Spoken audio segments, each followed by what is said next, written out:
The little engines were busy clearing their railway of leaves and broken branches. Peter Sam and Rusty often worked together. One day, Rusty helped Peter Sam to a water tower. And once there, whistled goodbye. Peter Sam felt much better after his long drink, but the trucks were bored. "Let's break away," they giggled. Their loads were heavy and the couplings old. One snapped.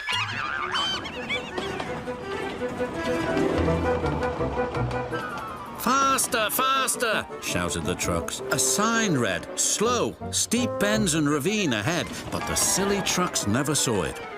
Then it was too late.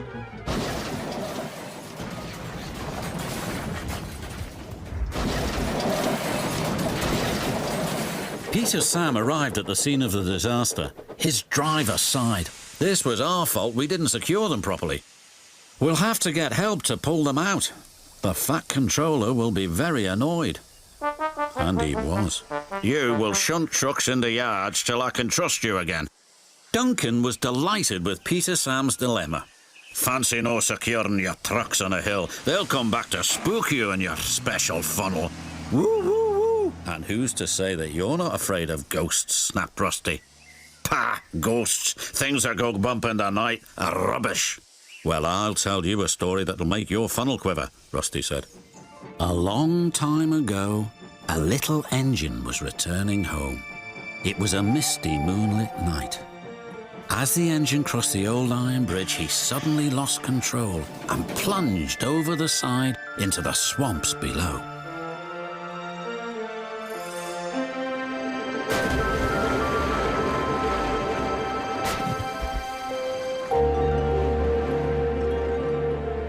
He was never found again.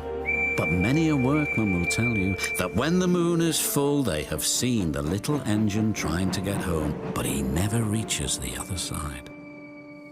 "So what do you think of that, Duncan?"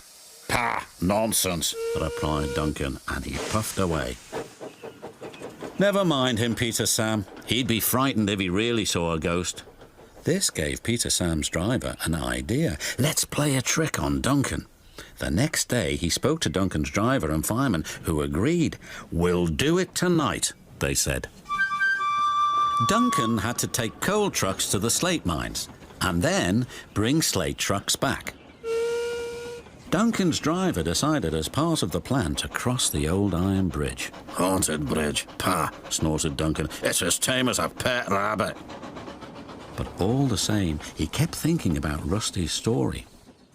When dusk fell, he was keen to leave. "If we don't go now, Scarlet will take my favourite place in the sheds."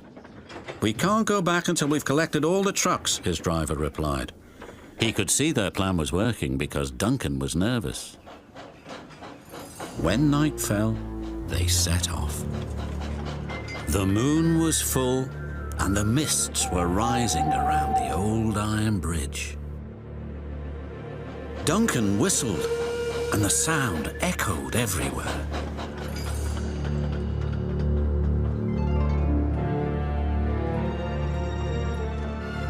Then ahead, he saw flickering lights. His driver knew they were only little insects that shine brightly at night, but to Duncan, they looked like an engine.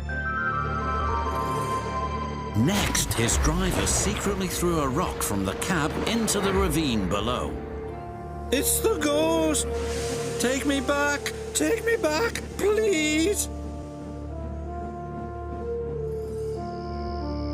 When Duncan reached the safety of his shed, he closed his eyes tightly. "Spooked, are you, Duncan?" laughed his driver.